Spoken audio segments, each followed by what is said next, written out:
Um, uh,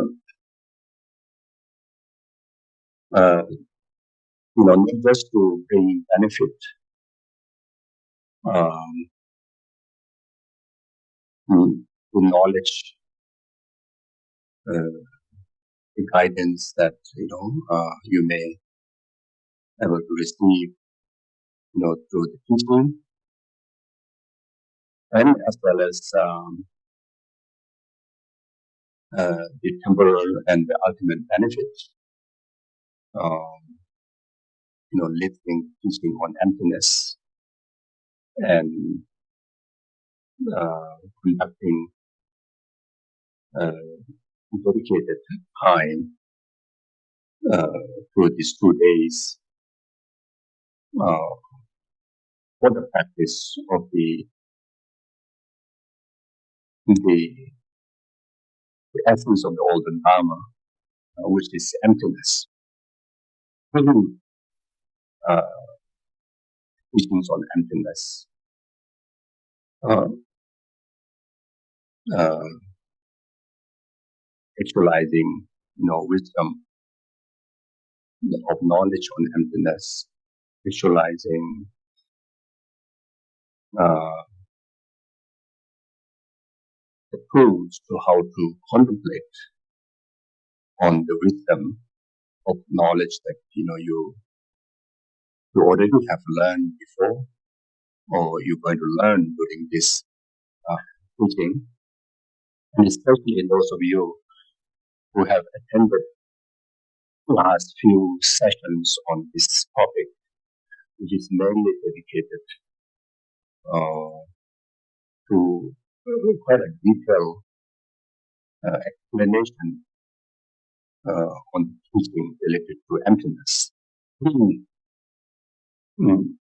Of course, in order to meditate on emptiness, you need object, on that object that to be meditated on. Without the object, then it's yeah, won't able to become what you are meditating on. So first of all, you need to have a correct understanding on the knowledge on emptiness. Then gain concrete wisdom, concrete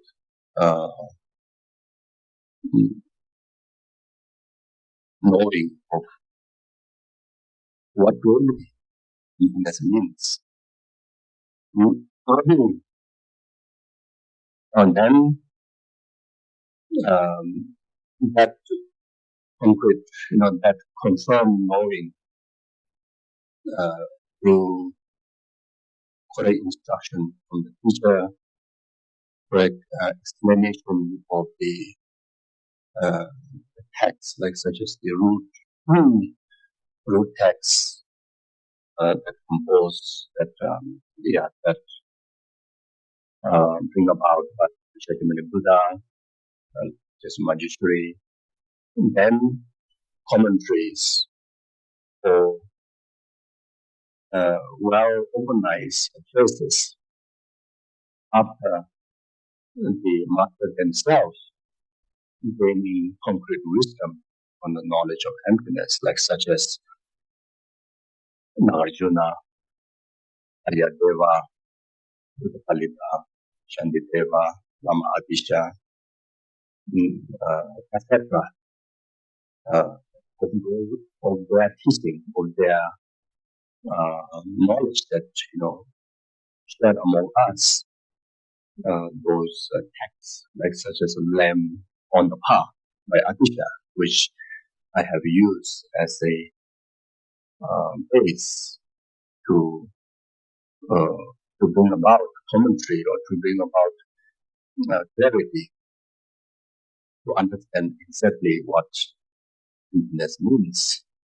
So on the basis of that knowledge that we obtain, which after purifying or after clearing all the doubts, doubts in relation to philosophical assertions, doubts in relation to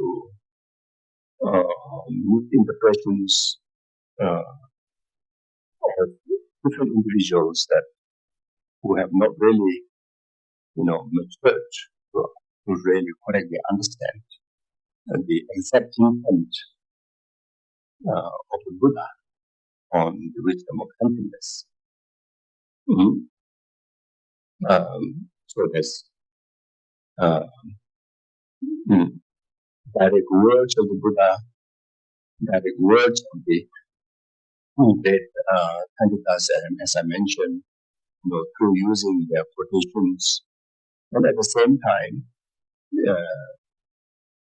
certain conflict within the person who try to make sense to those teachings to the listener through analytical observation, through a little meditation. As no way have done good meditation or realize, attaining realizations, but at least, dedicated, for maybe about 30 years, very much like daily, try to repeatedly reading the teachings on emptiness, repeatedly reciting and reading and try to make sense to yourself of that one word or one quotation or what that particular subject or text that taught by these masters. And checking, the impact, whether it is just dry, empty words, or whether it is really impacting your day-to-day life, making more and more meaningful, more and more, more and more awakened, more and more, not totally letting hijack of our system of mind and the environment and the activities of our perception in relation to all experiences, good or bad, or whatever that thought arises, whatever situation arises, whether this wisdom of emptiness, which is regarded as an antidote to samsara, antidote to delusion, which is regarded the greatest wisdom, the greatest antidote, whether it's really doing the job or not, whether it is really getting that exact value, what teaching is happening into you or not, even in the baby practitioner, try to find, that experience, and you can say whatever stability, whatever sustainability, whatever steadiness in relation to faith, conviction, and dedication of time and life, everything you do in the service of Buddha, in the service of Dharma, in the service of sentient being, and even taking the others' needs and others' well-being, or the benefit beyond this lifetime's purpose, the benefit more than one, coming as your central motivation, day-to-day life, whatever you do, having lesser grasping, lesser self-centered attitude,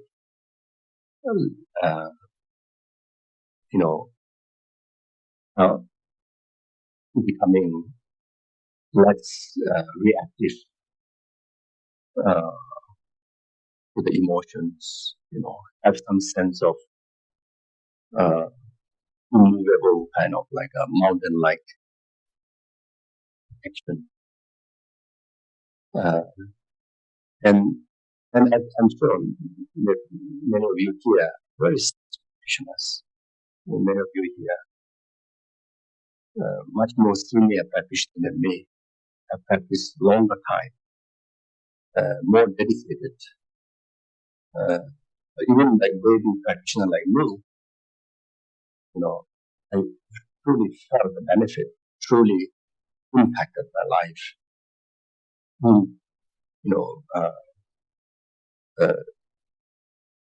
And the main practice, main meditation is, on emptiness because of that. Really. So it is not just a flowery word, not just sound profound, because, the way how it presented philosophical way. Not just that, but it's a really practical kind of guide. It really attempts to purify yourself, your negativities, those things that you really do not wish to experience, like truly the emptiness meditation. Even just have even just try to understand the self is already the internal antidote is, right at that very moment. Then gradually you will see very obvious purification have taken place in your life. And the vision of your life, direction of your life, purpose of your life is becoming clearer and clearer. And the very solid sense of renunciation towards samsara is like more kind of stable. Is stable until that won't destroy that renunciation. Any form of obstacle, challenges in life that won't destroy that genuine renunciation and return to liberation. And then your commitment in relation to the compassion, unconditional love, bodhicitta, also by the power of the blessing that you receive from emptiness, just even studying it, even just try to meditate on it, even just reciting it, even if you don't understand the meaning, even reciting it is, already you can experience the impact, that much power, not just what we read in the text, but if you observe into your own life, you can clearly say that there's no more powerful practice than this. There's no more powerful puja to clear obstacles than emptiness. Studying emptiness, contemplating on emptiness, meditating on emptiness. Or reciting, even just reciting ayata om gati gati para samgata buddhya soha is more powerful. The entire dharma is in there. Entire puja is in there. Entire antidote is in there. It's like one medicine that can cure entire diseases. So anyway, So then from I think I'm already sidetracked. So the wisdom that you gain from learning, then that wisdom is object where you contemplate, where you do contemplation. Contemplation is very much reconfirmation to the wisdom that you gain from learning through your logical sense, through your experiential evidence. So that is like that. Making sense, logically making sense, the wisdom that you learn about emptiness. Even about, let's say, emptiness is the essence of all Dharma. Now, logically, experientially, you're checking whether it is really mean that or not, whether it makes sense to that understanding or not. Uh, then, even the recitation of the Tayatong Gadagada purpose, somebody saw or recitation of Hasutra, that is like the supreme mantra of all the mantras, like such as Tayatong Gadagada Paragata Sangha Buddhism or the Hasutra mantra or the Emptiness mantra, supreme among all the dharmas, like such as the wisdom, the teaching on emptiness, like Hasutra, like Dhamma Sutra, like that, And also now contemplating really is not true, now through logic, through spiritual evidence, by applying that wisdom into our day-to-day life. You see, applying the practice in our day-to-day life. Let's say, if you typically count so when reciting one time is so powerful. Now, if we recite 1,000 times, is there any impact that happening to me or not? We have to investigate, and that sort of investigation is analytical meditation. That's meditation, Or the knowledge is saying stuff is empty of inherent existence. Stuff is empty of truly existent or truly existent, inherently existent. Now, analyzing, am I really lack of true existence or not? Am I really lack of dualistic existence or not? And just simply exercising your mind with that, it is the analytical meditation.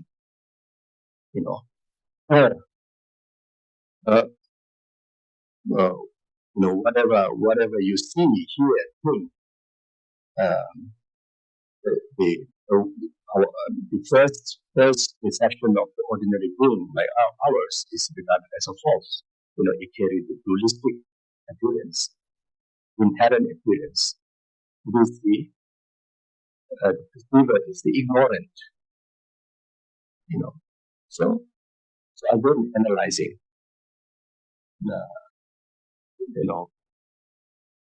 that perception. How come that perception is false?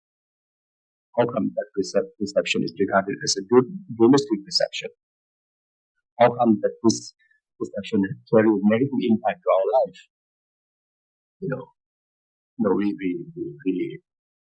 We understand that ignorance is negative and it is harmful. It is the root cause of all samsara, root cause of all the problems. Root cause of every single existence of samsara is because of ignorance, isn't it? So now, what is that ignorance? So lacking what's the wisdom, the mind that which do not have the clarity of ultimate truth, seeing ultimate truth of self and phenomena, or any existence that being related to the mind, is called ignorant. Not knowing ultimate truth is ignorant. And what do you mean by not knowing ultimate truth? Not knowing the lack of inherent existence of the self. Until you do not distract your mind, your perception is ignorant. And this ignorance carries so powerful negative impact. So how come and how this negative impact that comes in our way, if we don't purify this ignorance, so analyzing like that is analytical meditation. So after analyzing, it's in what you call after conducting analytical meditation, and when you gain a wisdom, is solid confirmation that logically, experientially, genuinely, things and events, self and others, or the activity, the relationship from perception to its object, like such as for hearing, for seeing, lack of dualistic existence, lack of inherent existence, lack of substantial existence. Oh, I see. It is that you are fully confirmed, fully convinced that's a wisdom that you gain from analytical meditation. Only then are you able to achieve object of your observation meditation. You finally arrive to something you can claim that I can meditate on. I can do observation meditation without the wisdom that you gain from analytical exercise. And there's no object that you can able to, do the final meditation. And without that observation meditation, then the direct realization on the emptiness is not possible. So analytical meditation is not good enough, not sufficient, not good enough to result direct realization on emptiness or direct realization on the path. You see. So therefore, in order to meditate, you need to do analytical exercise. In order to have an object to analytical exercise or analytical meditation, we need to have a basic wisdom of knowing, correct. So anyway, this actually supposed to talk later, but just can before. So my point here is, so that what is going to do, Krista,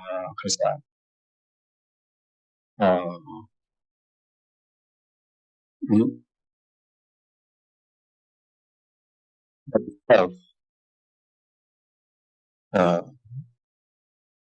will definitely become, very powerful antidote to purify ourselves. So this prayers that within the prayer, there's a Heart Sutra prayers also. So that alone, we will achieve great benefit of, our time. Yes, I would motivate that each and every one of you in the part of this retreat, even just from the prayer recitation, able to bring purifications of lots of particularly your life.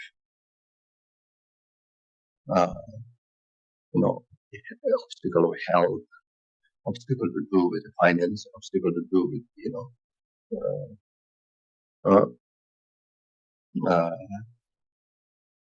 obstacle to a spiritual practice,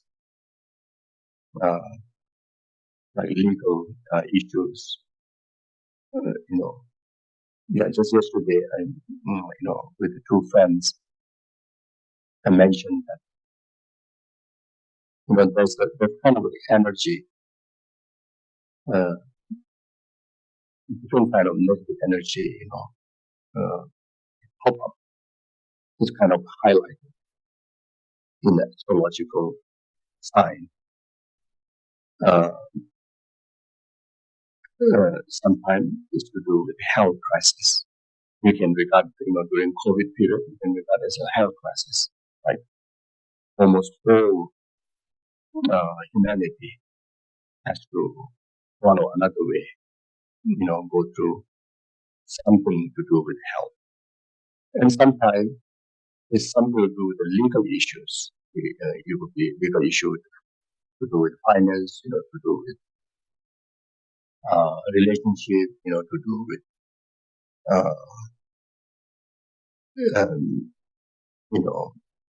false accusations, even in the spiritual environment, not just in the worldly environment, even in the spiritual environment. So it's kind of like every direction you look around the world, there's such a like astrological energy that which mainly obstacle, danger obstacle to do with the legal things, legal issues.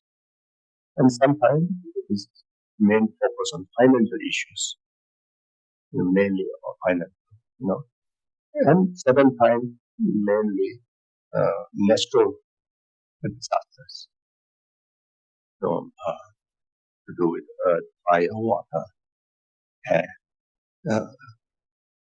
You see. So like that. So therefore, uh, I find that this few years period is more to do with, and especially right after COVID, they very much like kind of surface, astrological challenges to do with legal things. Especially false accusations, false claims, uh, you know, in our environment, especially spiritual environment, there's lots happening. But it will not last long. It will not last long. So you see. So, but we need to create a conducive conditions to protect ourselves from such future occurrence. And those who are going through such kind of challenges is to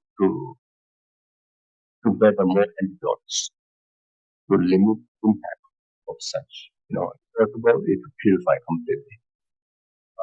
So, so this particular retreat is on emptiness, and this prayer is like kind of preliminary, for us to look at that. So our purpose of this retreat is not just to obtain, philosophical knowledge or intellectual knowledge. One main essence of this retreat is really to bring karmical purification and purification from the root cause, which is ignorance. And ignorance, the antidote, direct antidote to ignorance, there's no other than emptiness and able to play the role. Many other delusions, many other karma, any virtue, I would say that many virtues can act as an antidote, direct antidote. As that's concerned with ignorance, you need to have a direct, opposite mind. One is completely darkness, another is completely pure. One is called ignorance, another one is called wisdom, the wisdom realizing emptiness or wisdom of emptiness. As I mentioned before, even just knowing, even just try to understand the emptiness is also wisdom. So can you imagine if you ever do a dedicated meditation on it, the wisdom is even more powerful. Can you imagine if you realize in conceptual realization emptiness, it will be even greater powerful. Then you can imagine if you realize it directly, like such as the course of the Arya beings, who realize emptiness directly. You see? So therefore, this retreat, it should act as a direct antidote to whatever obstacle that you're going through by directly opening to the root. Up to now, most of our ways to overcome problem is try to solve the symptom and try to overcome the result only. The result which you're already experiencing, try to fight and try to find a way to purify the result, result. But the root we never put effort to, purify the root.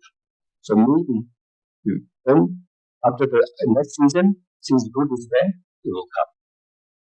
Like there's many of the flowers here.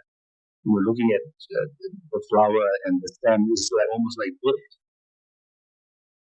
Just when I first arrived here, even in the garden where I'm staying, it's almost like everything is completely baked. And by now, wow, it's like new fruits are coming up. Even some are flowering. Unbelievable. You see? So, yeah, the weather, or this, whatever, it kind of helped to destroy the flower, the blossom last year, and the stems, everything. The root haven't done anything to the root. So that's why when the conditions of the weather, comes in your way, it should happen. You see? So therefore, samsara, there's a lot of samsara repeatedly. Samsara, like got a certain problem is like kind of repeatedly occurring. We thought that now it's ever come, but then come back again in some sort of other form or some sort of new form. But actually it's coming from the same root. The same root is shooting that. You see? So therefore, we are now focused on purifying the root. Okay? And this today is more like like to learn the technique, how to carry on this meditation in your day-to-day life after these 2 days. There are more days than these 2 days in your life. Isn't it? So we very much hope within these 2 days, all of us achieve arahatship. All of us completely purify all samsara from the root. Yeah. But in case that it didn't happen, okay, so you also have some sense of like be humble. It's like kind of like expressing humanity. Okay, maybe I will achieve a lot, but I don't think I may be able to achieve arashi within 2 days. So I still gather all the tools where I can continue to practice afterwards. And by the way,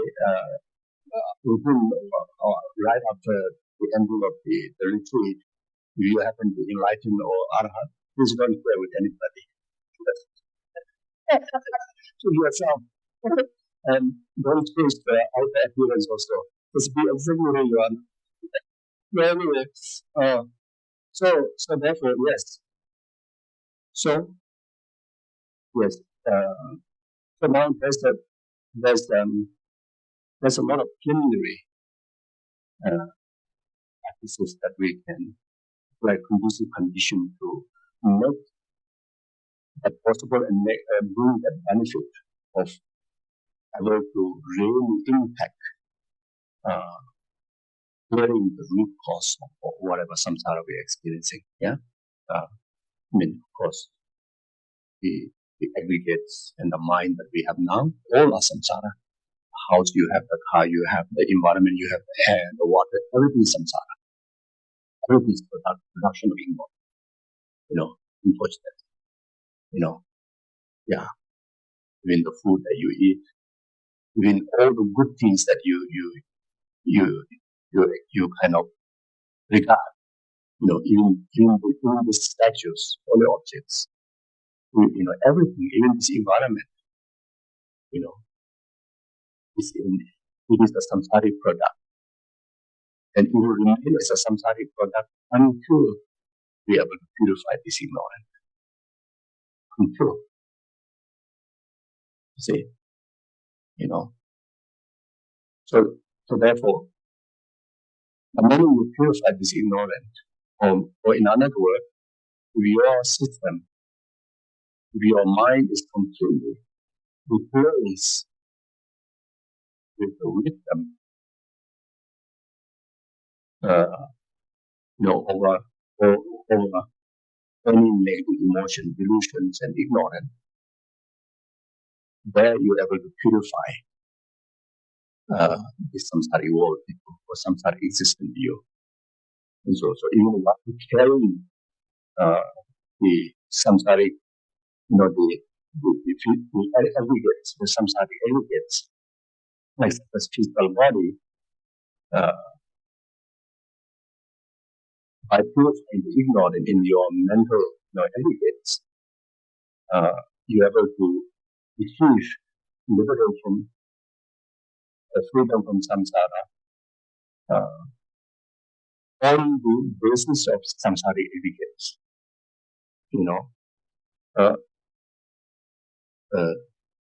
Yeah. So that's why you're doing these prayers, or even listening to the discourse. That is a condition. Listening to emptiness discourse regard as the purification, great purification. You see. So then another condition to gather around is at least for these 2 days, try to put everything aside of those of the samsaric concerns. Your very best. All the worries, whether to do with health, whether to do with anything, you try to put aside. Even if there's some kind of physical pain is going on, or very intense emotional disturbance is happening, you exercise yourself. You know, but you don't try to interpret it.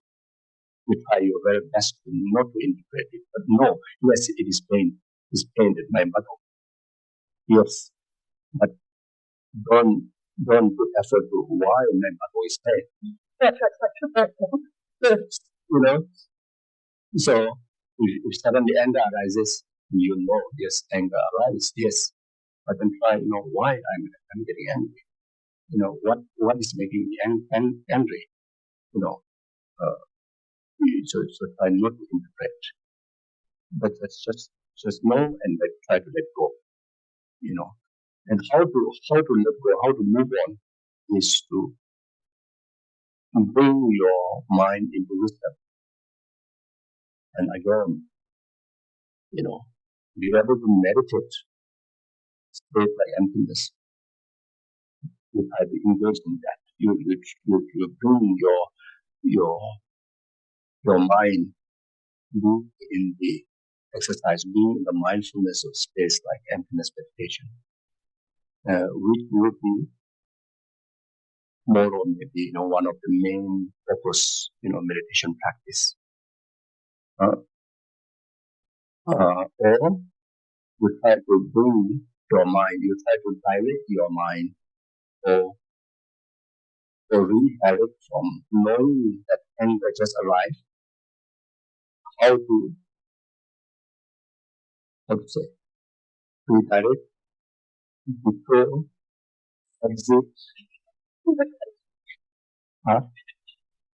or my mind detouring, exiting from my mouth.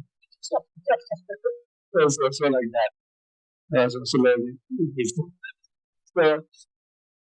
So yes. Then engage your mindfulness. Make your mind be mindful in analytical meditation. Which the tools how to do that I will discuss later. Then maybe hopefully today afternoon period we will do more focus on analytical meditation, which is for the room-like meditation, or even like emptiness meditation. But to do that, we have to discuss some teaching before. Okay, so or you direct or make your mind to move on from knowing if anger is there or pain is there, is quickly open the text. Maybe some people talk about emptiness. Read it. To do it. Or you just take a walk doing working meditation on emptiness. Or do something, but just simply be mindful that whatever I see, whatever I'm doing, what is it the way I think, doing, the way of seeing, etc. Like that. That's the way. Or you try your mind is not to be sharp. Your mind is like, still want to know what I'm angry. Still want to know where the battle pain coming from. Then you stop.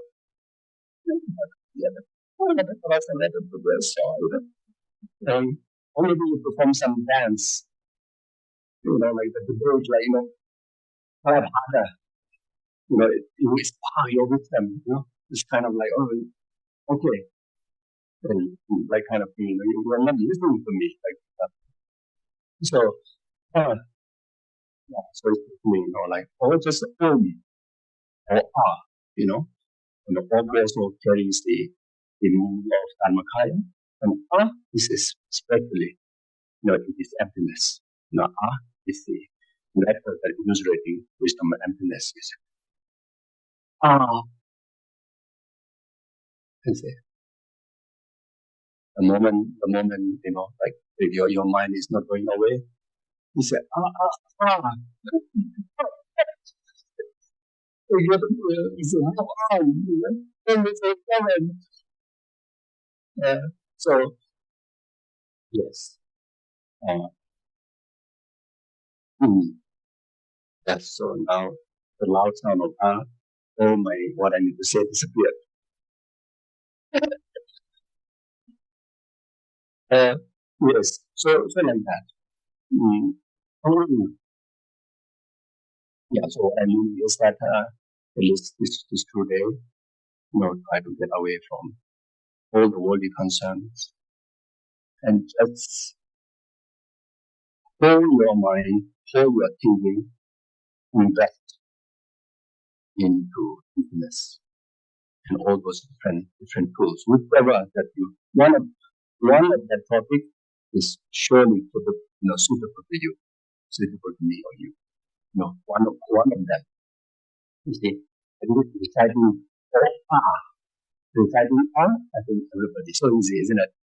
You see, so uh, um, uh, you dedicate 2 days like that, oh, you will be amazed how much you may amazed that you can control yourself. You can live your life by the way how you want. You will really say, if I train, I can be my own master. You know, uh, not not like up to now we've been slave to emotion, slave to ignorance, slave to delusion. You know, yeah, we have been, at least me, I have been most obedient slave to anger, attachment, ignorance. Most obedient, most devoted, uh, what do you call the most faithful, you see. I don't know, of course, those on Buddhist teaching, understanding Buddhist teaching, talk about rebirth, yes, from beginner's lifetime, but that I don't know, not clearly. But at least for this lifetime, I clearly know that I've been very faithful to ignorance, very, very faithful servant to the delusions. The moment attachment demand, our 100% dedication, 100% effort to deliver, the men's demand, endless demand, ego's demand, ignorance demand, you know. So therefore, now, uh, you know, now you make this emotion as your slave. See, now you become the master. Okay, so that requires training, and it requires habitual training, and that's called meditation. Meditation is being habitual in virtuous object. Now here we are going to choose also the meditation is emptiness, the greatest virtuous object. So just simply doing habitual uh, uh, anything to do with emptiness, and that's meditation and emptiness. So like that. And that itself is like purifications of our life obstacles from the root. So that's what I want to say. So maybe we can do the prayers and the mandala offering. Also, you got the mandala base, so you can do long mandala, no problem. Since it's part of the retreat practice, and those of you um, uh, who are not familiar with what's going on, just reflect on what I'm trying to say, and also understood, just simply understood that these are the creating conducive environment to receive the benefit of the emptiness teaching. And just rejoice, relax. Okay, thank you.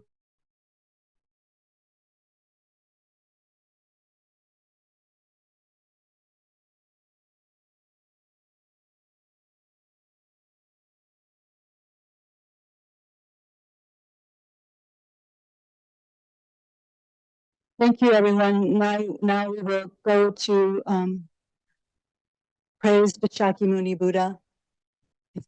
The founder, the endowed, transcendent destroyer, the one gone beyond, the full destroyer, the completely perfected, fully awakened being, perfect in knowledge and in good conduct, Sugata, knower of the world, supreme guide of human beings to be tamed, teacher of gods and human beings, to you, the completely and fully awakened one, the endowed, transcendent destroyer, the glorious conqueror, the subduer from the Shakya clan, I prostrate, make offerings, and go for refuge.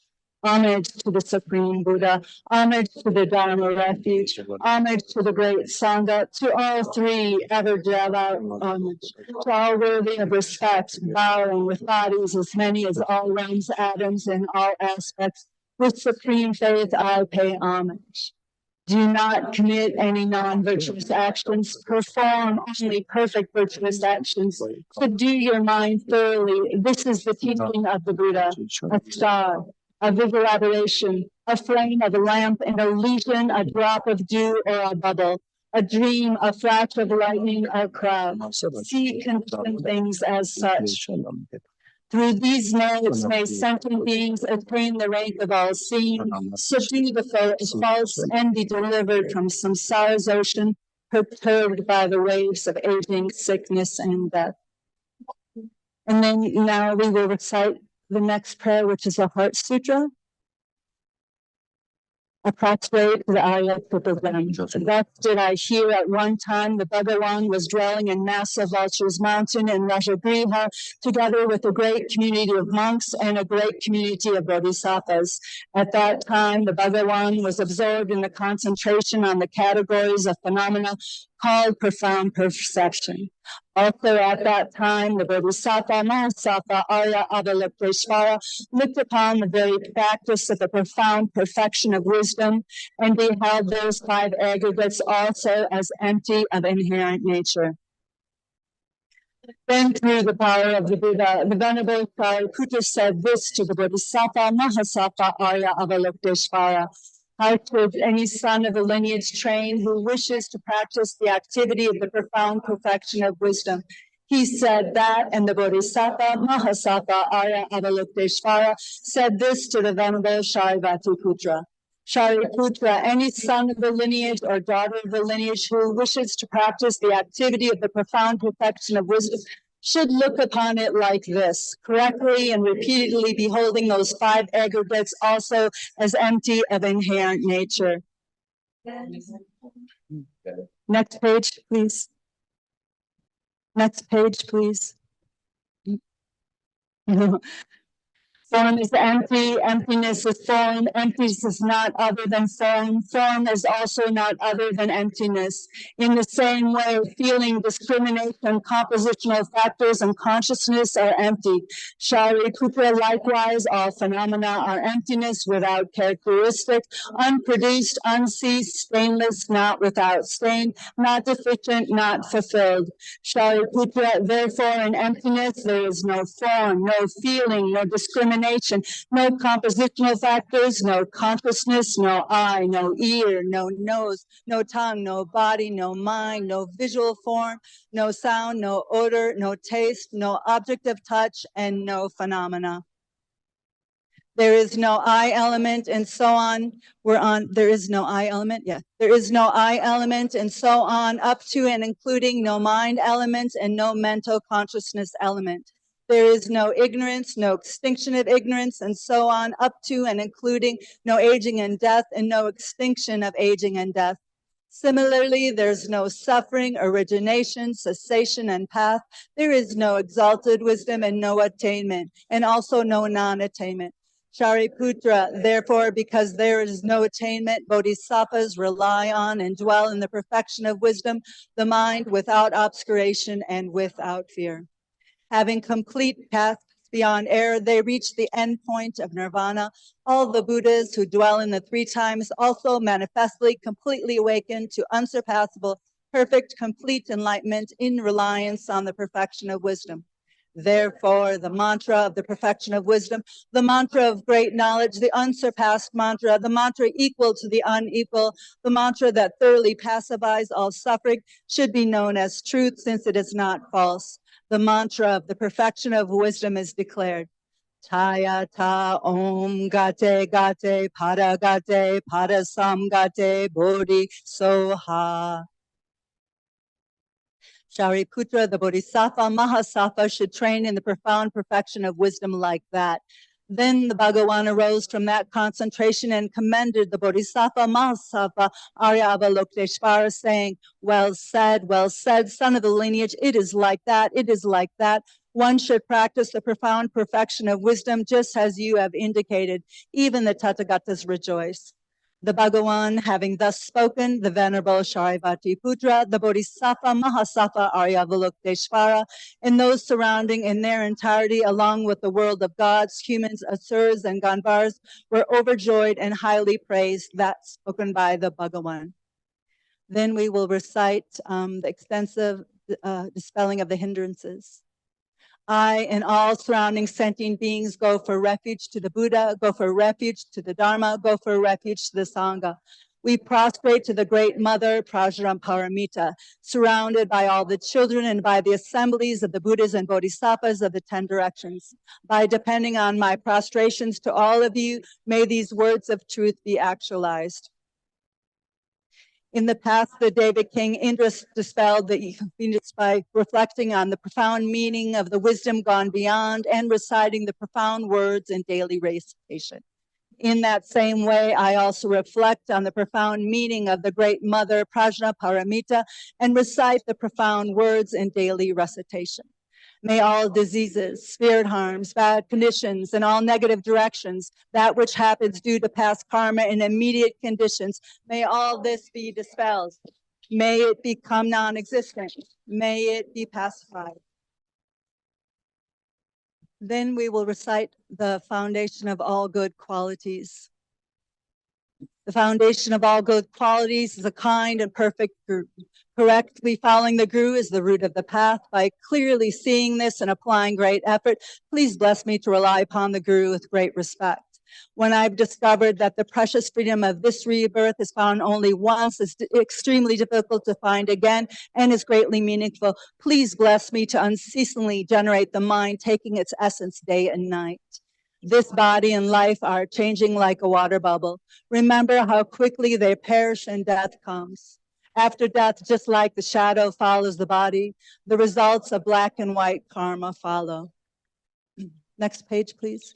When I found definite conviction in this, please bless me to always be conscientious in abandoning even the slightest collection of shortcomings and encompassing all virtuous deeds. When I've recognized the shortcomings of samsaric perfections, there is no satisfaction in enjoying them. They are the door to all suffering and they cannot be trusted.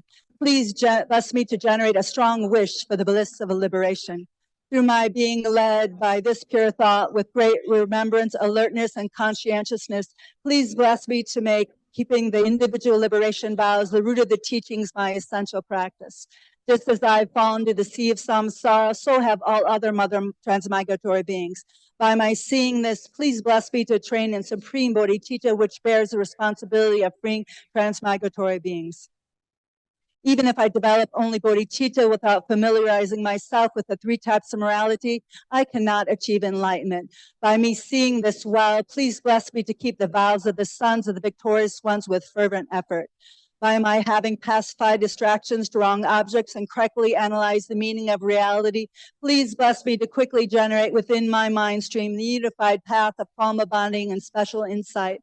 When I've become a suitable vessel by training in the common path, please bless me to immediately enter the holy gateway of the fortunate ones, the stream of vehicles, the Vajrayana. At that time, the basis of accomplishing the two attainments is keeping my vows and samaya purely. When I have gained effortless conviction in this, please bless me to protect them even at the cost of my life. Then when I have realized exactly the vital points of the two stages, the essence of the tantric sets, and I am enjoying the yoga of the four seasons without effort, without being distracted by non-meditation objects, please bless me to accomplish these according to the teachings of the holy beings. Thus, may the virtuous friends who reveal the noble path and the spiritual practitioners who correctly accomplish it all have long lives. Please bless me to pacify completely the collections of outer and inner obstacles. In all my lives, never separated from perfect gurus, may I enjoy the magnificent Dharma, and by completing the qualities of the grounds and the paths, may I quickly attain the state of Ajadara. And then we will take refuge. We'll recite once in English and twice in Tibetan. I go for refuge until I'm enlightened to the Buddha, the Dharma, and the Supreme Assembly. By the merits I create through listening to the Dharma, may I become a Buddha in order to benefit all sentient beings. Sangye Chodan Soki Chodan Changchu Badu Dagni Kapsu Chi Dagi Shonen Gepe Sonangi Jola Penshir Sangye Drupar Sho Sangye Chodan Soki Chonama Changchu Badu Dagni Kapsu Chi Dagi Shonen Gepe Sognam ki Jola Penshir Sangye Drupar Sho. Thank you. Yeah, so on the basis of refuge in Buddha Dhamma Sangha, then yeah. So on the basis of refuge in Buddha Dhamma Sangha, then generate altruistic motivation concerning the well-being of numberless sentient beings, temporary happiness, up to the ultimate happiness of enlightenment. For that purpose, then I'm going to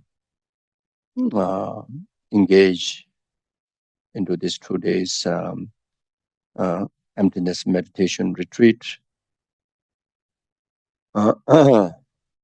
May every single moment of my time here and whatever impact that, including the blessing that after the retreat they're going to, enjoy by our spiritual continuum, be complete cause for numberless sentient beings, temporary happiness up to the ultimate happiness of enlightenment. So that's the motivation. Gange dojene zone dawa damje bambejere tabejene tenjeba godam de la jaze lo donye nije sondo jobelam zeje zejo kanje dende sana bemo denze jazo la zowa debzo da ju chinje.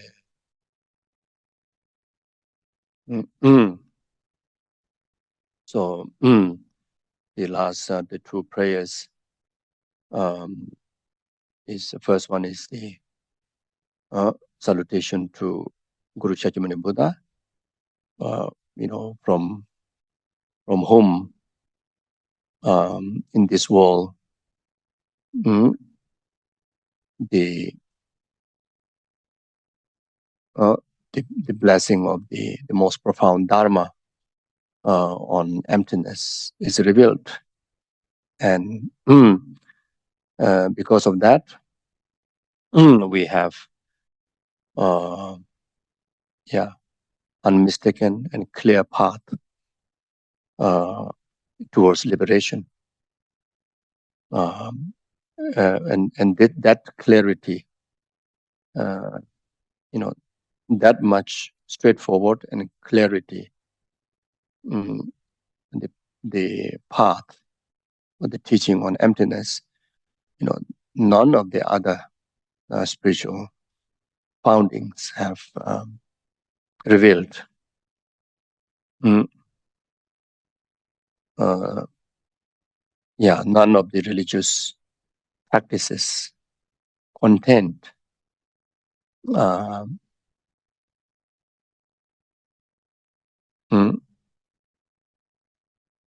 the teaching and the practice and the path that one can travel, the wisdom realizing ultimate truth, ultimate nature of self and all phenomena. So only Guru Shakyamuni Buddha illustrated this path. And Shakyamuni Buddha himself, just didn't make up this idea of emptiness, but it is through countless eons of searching the truth of ultimate truth of seven phenomena. If you refer to the Jataka tale, then you can clearly understand, have conviction that yes, Shakyamuni Buddha, the historical Buddha, have worked hard for eons, from eons of lifetime before, and he had eons, numberless life that exists in the past, and there's also numberless fortunate life as a spiritual practitioner, someone who sees the limitations of the existence in the six realms, like such as human, God, demigod, animal realm, hell, hungry ghost realm, hell realm, and those experiences, he gained the realization of those limitations in this realm by himself being born there, not because of someone says so, or someone told the story, not like that. Himself being born into each of this realm, even to the hell realm. And then, and also he have enjoyed, the rebirth as a king of the 33 god, or the rebirth in the god realm, where during the lifetime is only enjoyment. There's no limitation of sensual pleasure, abundance, etc. But then, even there, he sees the limitation, which is the samsara, which is the karma, which is the delusion, which is the ignorant.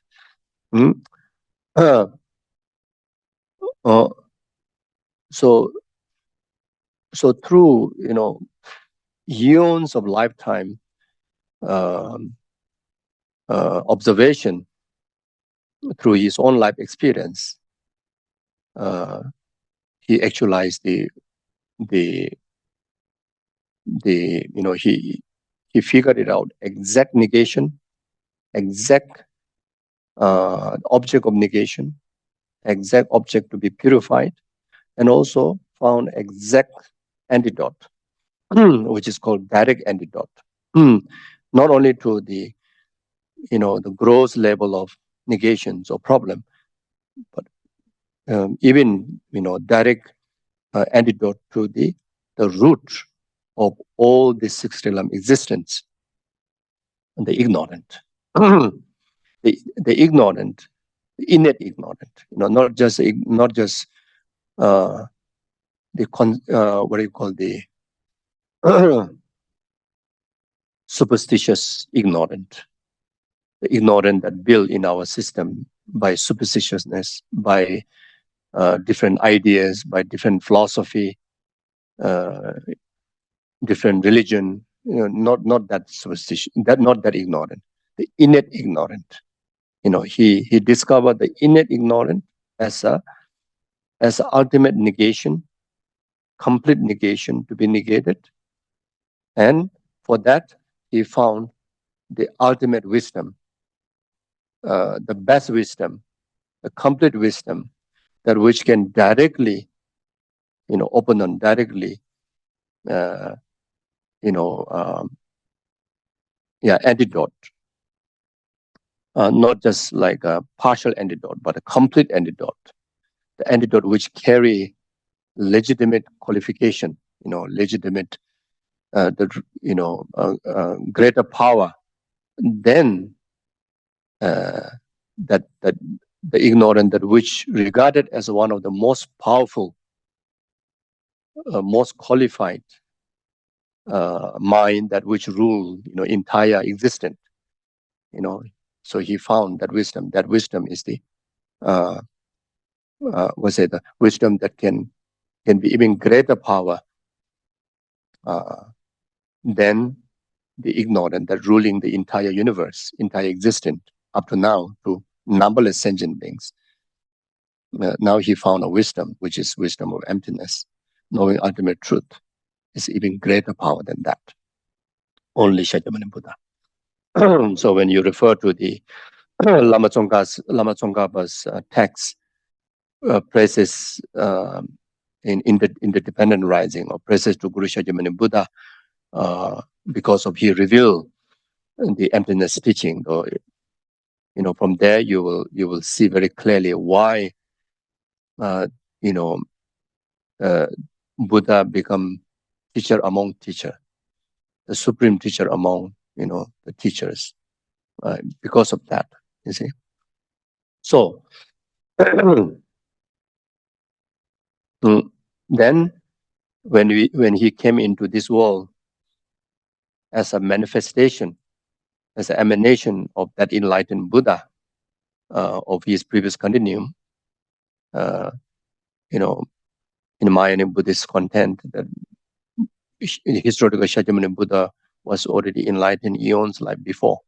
So in 2,600 years ago, he came to display the 12 deeds in order to reveal the teaching on emptiness. So showing the deeds of enlightenment in under the Buddha tree in Bodh Gaya in the central India, it's just a skillful means to reach out to us, to reveal the teaching on emptiness. In actual fact, he already enlightened long before. But even when he came to reveal these 12 deeds, one of the deeds is being born as a prince. During that time, his father was one of the richest and most powerful king in India. You see, and even there, he couldn't find happiness. He teach us all the external material comfort does not bring inner peace. As long as it's a production of ignorance and delusion and worldly concern, there's no sustainable or true happiness. So that's why then after that he showed the deeds of renouncing from the palace, then searching on the path. So even the journey, when he was searching on the path, he met many great teachers of the past religion. He met many sadhus, many astrologers, who practice deep concentration, great wisdom of clairvoyance. He went to take them as his teacher, but then he didn't satisfied the path that he's searching. And those are illustration, because no one is revealing emptiness. Everybody's talking about compassion, love, there's also a composition about bodhicitta, and great, meditation on concentration, single pointedness, even able to control the entire energy system, even you can prolong the life, can fly, all is exists there.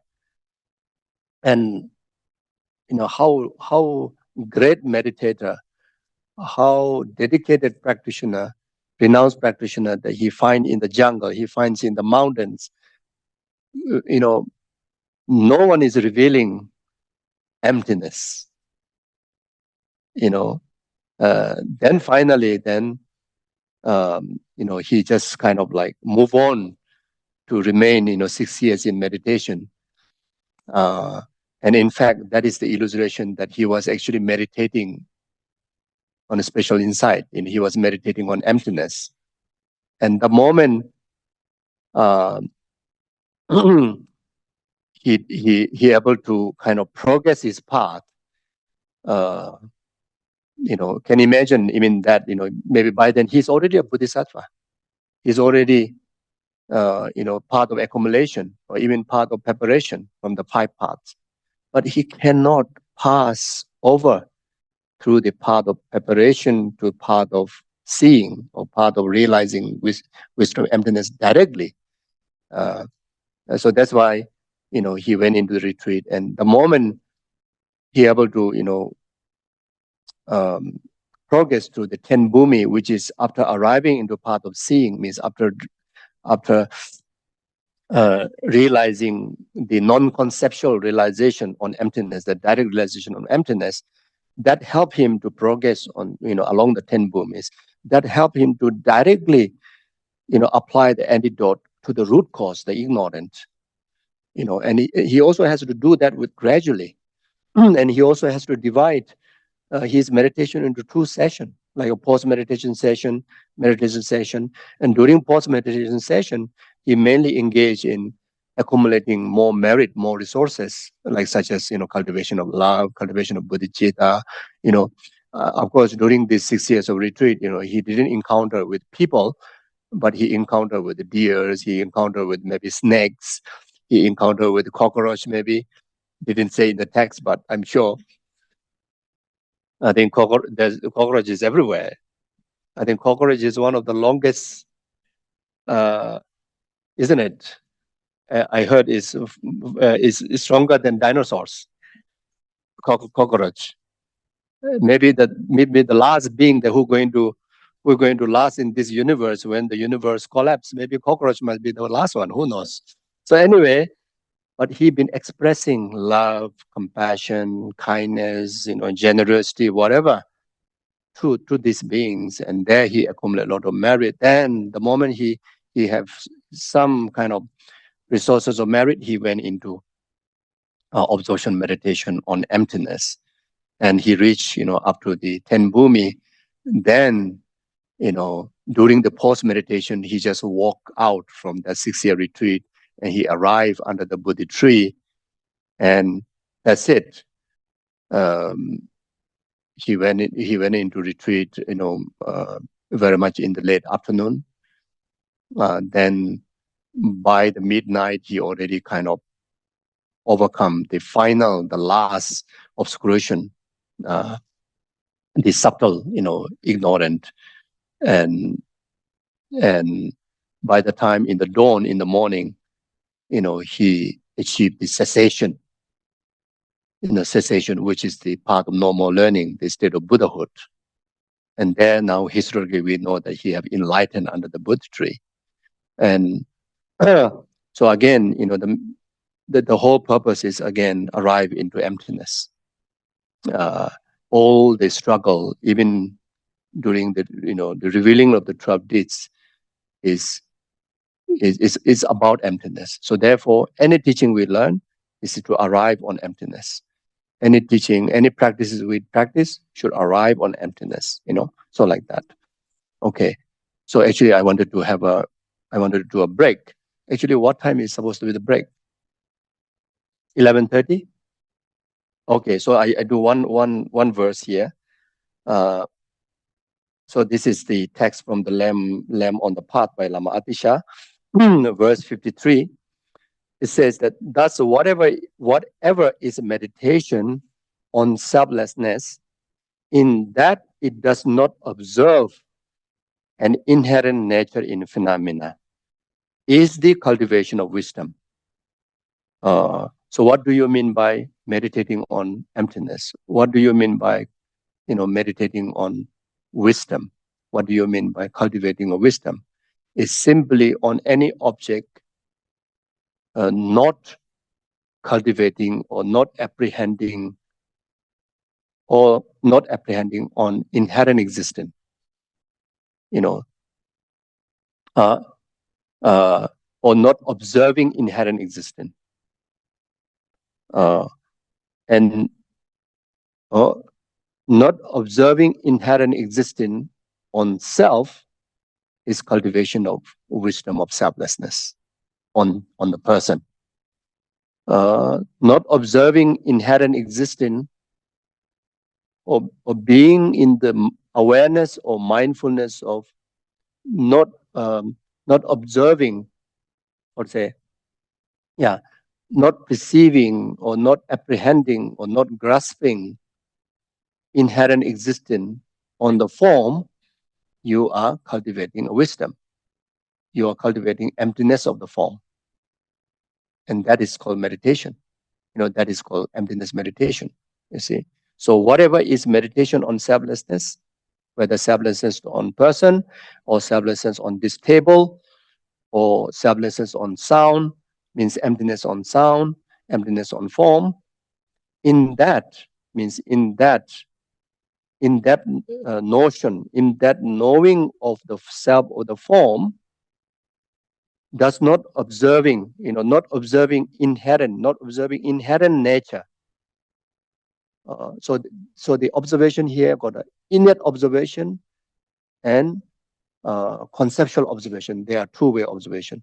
So conceptual observation is you are, what's say, conceptually or in idea, perceiving or knowing self as a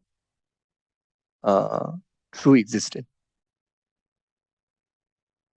That's like conceptually observing inherent or true existence on the person or on I. Even from the philosophical, philosophical kind of point of view, like the Chittamatran, the third school, the Chittamatran practitioner, the Chittamatran philosophy view holder, whenever they observe the mind or I, they observe I or the mind as a true existence. Meaning they observe, they understood. Observe is understood. They understood as I as an inherent existence.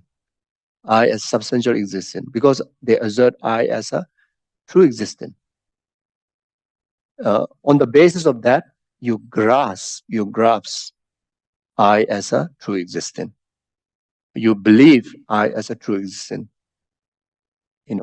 And there's another layer, which is more subtle layer of grasping of true existence, which is the innate grasping or innate ignorance, which the moment you remember I, without any observation of philosophical influence or inherent existence or not, your first knowing itself is knowing of inherent person, inherently existent person, truly existent person, substantial existent person. Like right now in here, all of us, we look at each other.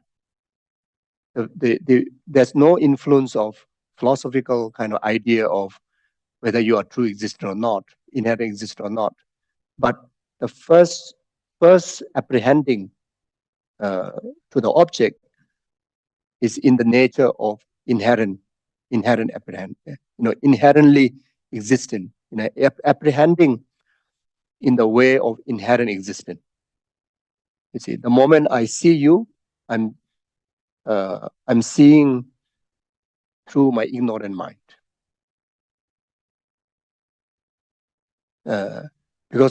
Because I have no notion of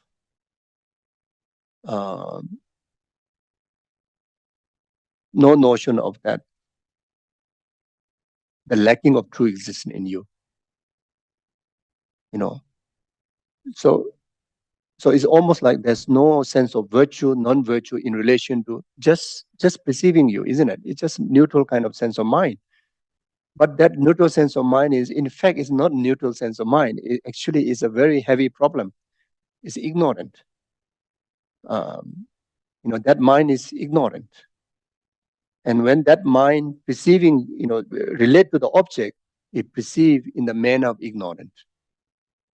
Not conceptually interpreting it, but innately viewing as an inherent existence. So it's very much like this. The magician,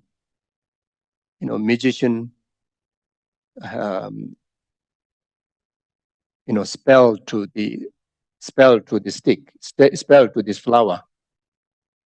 So I'm a magician. So the substance like a flower, then after that I have some mantras, then after that maybe I mix something in this water, then I sprinkle,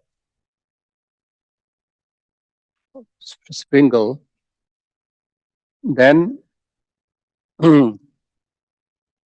then the moment I show this to people, to you all, maybe only to some of you, only this part, also this side of the people. So I also have this tool to influence your eye consciousness, and I already prepared that substance. So now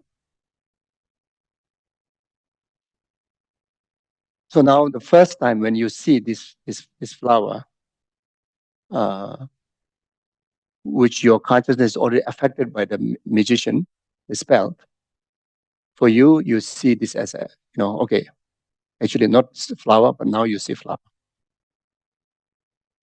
And you believe you grasp as a flower.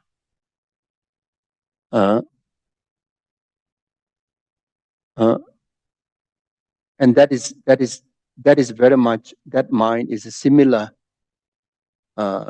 like all the ordinary mind in general,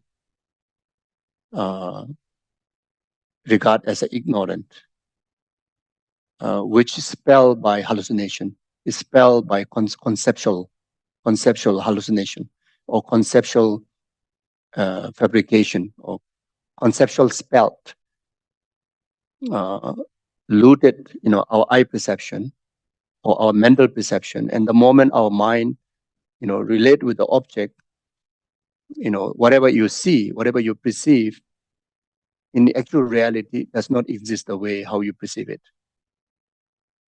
Like this spell flower. Actually, it was a plastic. Yeah. Now I spell, it become flower. You see flower, isn't it? Actually, it's not. Okay. So now this group of people, I already introduced to them. I said, I'm going to use all this spell, whatever. You see, it's just a plastic, and now I'm going to make into a flower. So, so now when I present this for you, you will see the flower. But at the same time, you don't know exactly all the formula of the magic, how it actualizes. So you are in between. You perceive it, but at the same time, you have no clarity of, it does not exist the way how you perceive it. It's like there's a sense of grasping, but not as heavy as someone that who I never explained, and the first time they're seeing it, they completely thought that it is it. You see. So now, then what?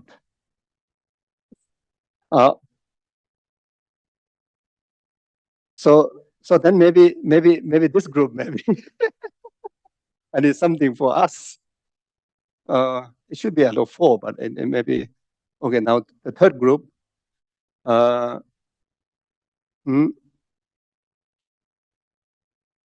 Okay, how is that? Actually, I have one note, maybe I better see the note. So anyway, so the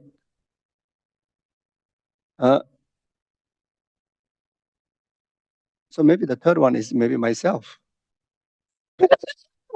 So the magician itself. So the magician know all the tricks, you know, and you still perceive it, but then you know exactly, you know, does not exist the way how we perceive it, how you perceive it, because the spell that also make yourself also, you know, to see, you know, what you want to actualize it, to make other people to see, but have no grasping, you see. But I may still carry, okay, I still carry the substantial value, substantial existence on the substance, that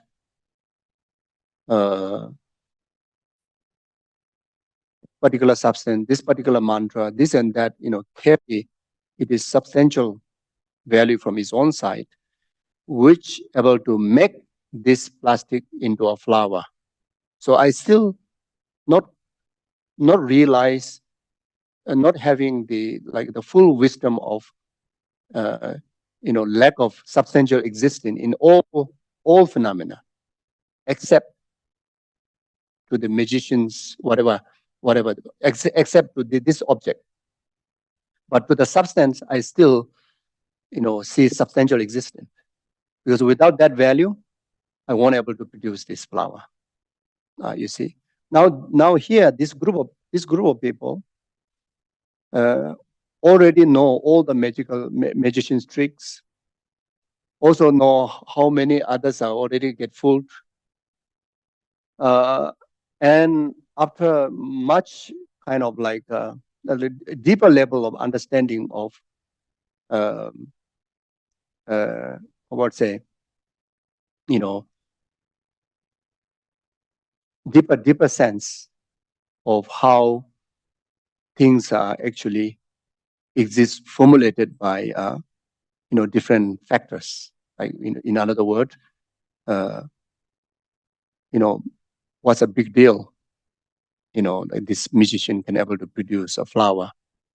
If I also know all the formula with the correct dependent arising, I can also able to actualize this.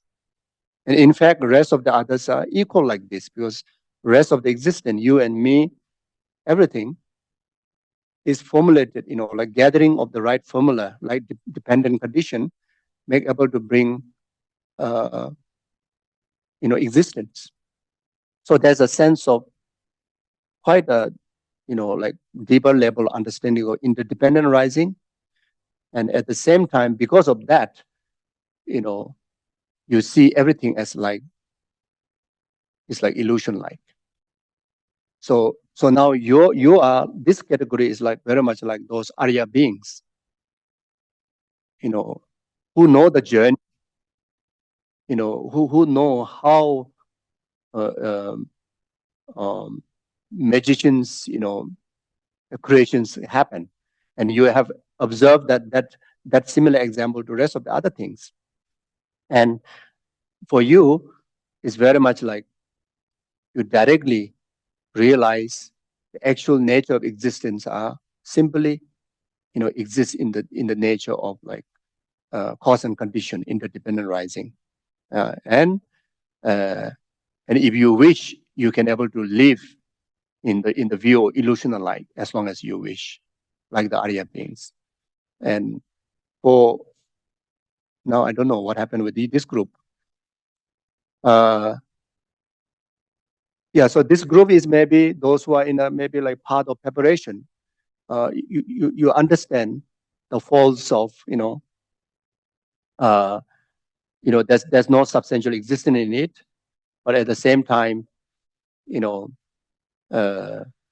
unable to overcome the substantial existence or true existence on the formula, on the interdependent cause and condition, so it's like conceptually you understood, but then there's no weight, like there's no clear wisdom, but you are somewhere, like part of preparation like that.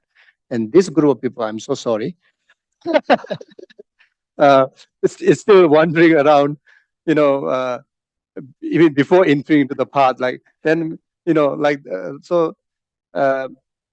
like that. And I, and this then this the Meijinji itself also can be part of you, in one way, like you know that this is just like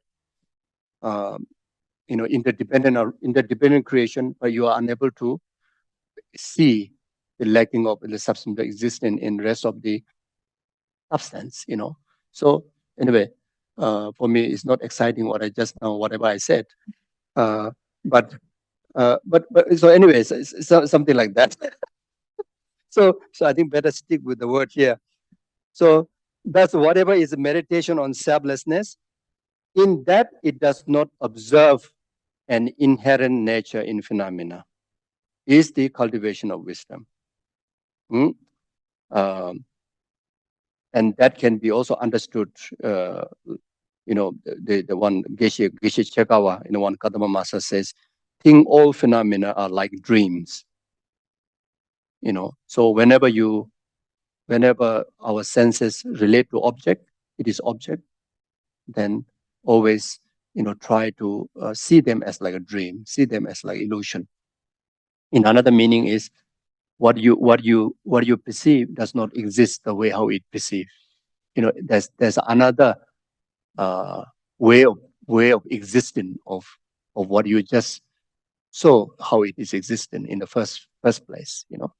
Then second one is analyze the unborn nature of awareness. So think all phenomena as like a dream, analyze the unborn nature of awareness. So how to arrive? You're able to think, you're able to understand things exist like a dream is through analyzing the unborn nature of awareness. Unborn means the wisdom that which not awaken in your system in relation to the knowing of it is object to the mind. You see, so now whatever you see, you have to analyze it. You have to analyze, how exactly it exists. And by analyzing, you will come to a conclusion that it exists in the manner of interdependent arising.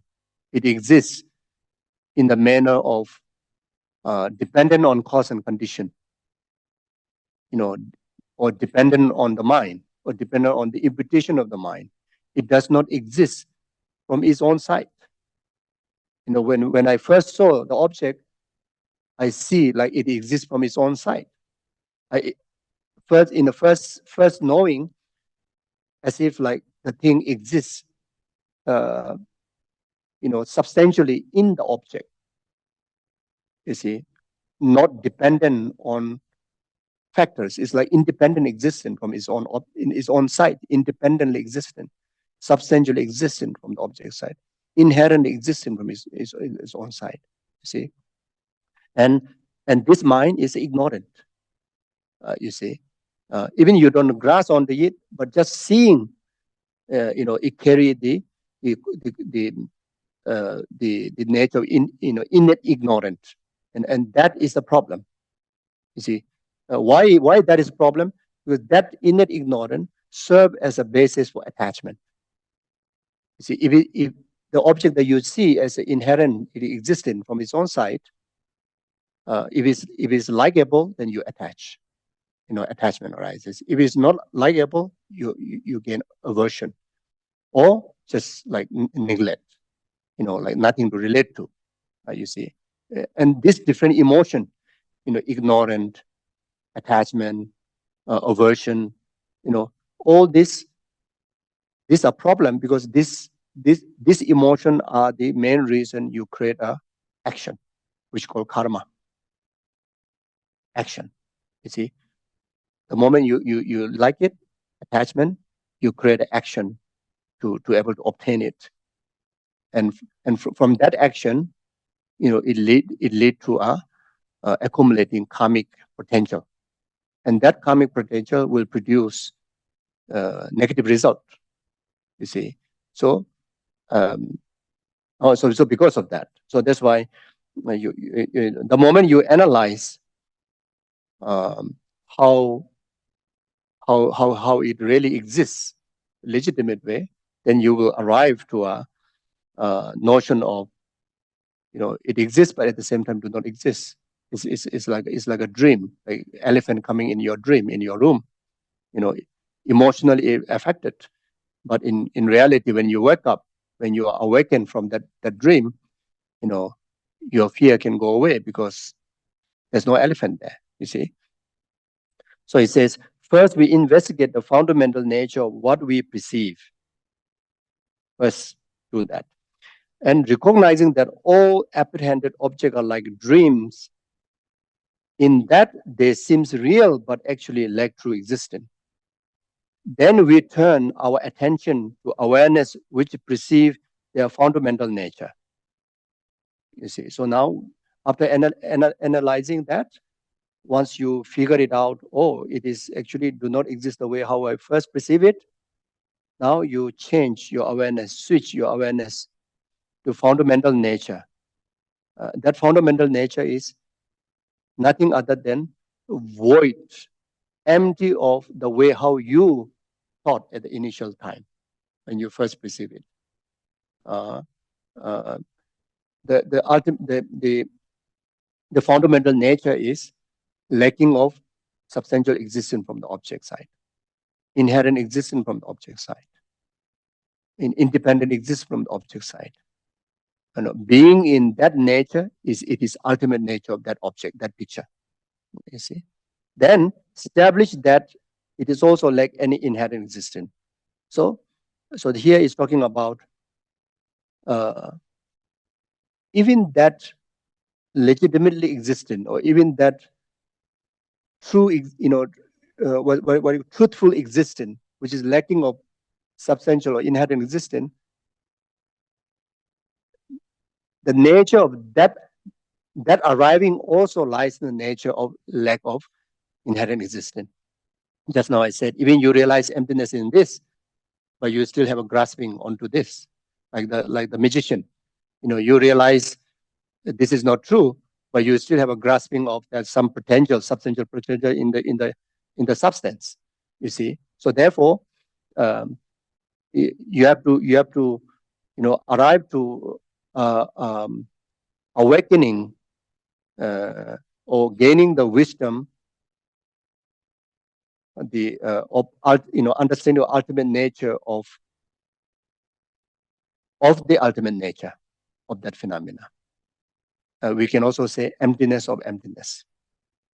You need to realize the ultimate nature of emptiness, also emptiness. So not just realizing emptiness of self and phenomena, that's not good enough.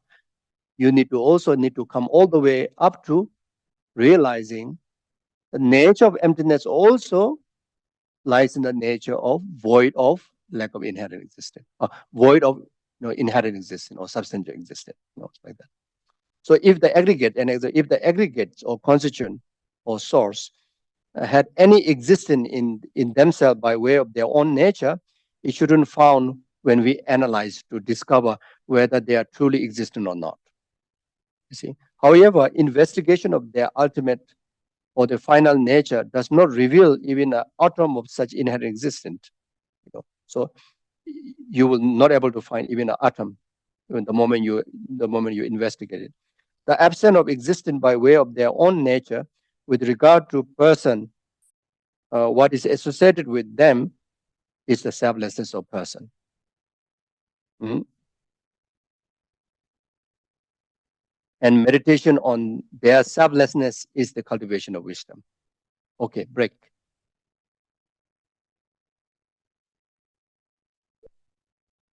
Okay, so the next session, we start what time? 1:30, okay. Okay. So I promise the next session won't be so distracted. Okay. Thank you. Enjoy your lunch. Thank you.